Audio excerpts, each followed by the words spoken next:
hogyan értem én ezt el. Igen, kedves Péter.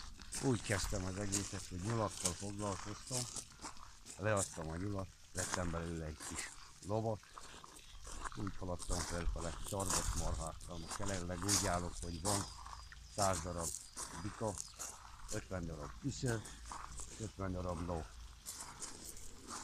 Hát ezért, hogy én ennyit elérhettem, nagyon meg kellett szenvedni az életbe. De hál' Istennek most már megjelenhetek. Jelenleg feladtam egy hirdetést, házasodni szeretnék.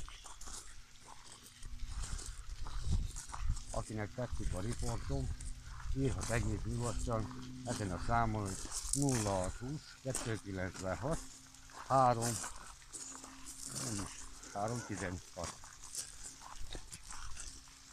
285 93 16. 16, igen. Egész nyugodtan várom jelentkezésüket. Ja, itt a szökőkutom.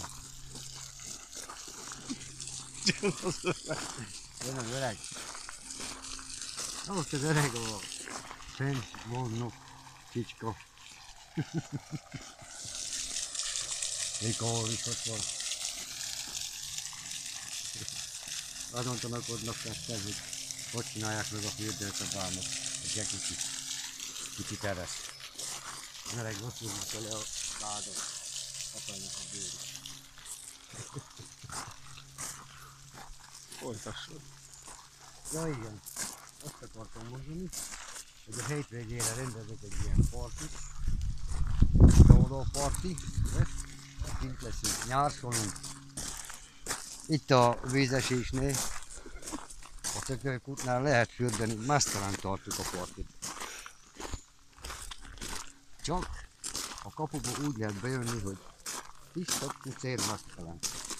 Azt még hozzá szeretném fűzni, hogy olyan nőt keresek, hogy minimum a seggiben is 5 centi szőr van. Na, ennyit szerettem volna mondani.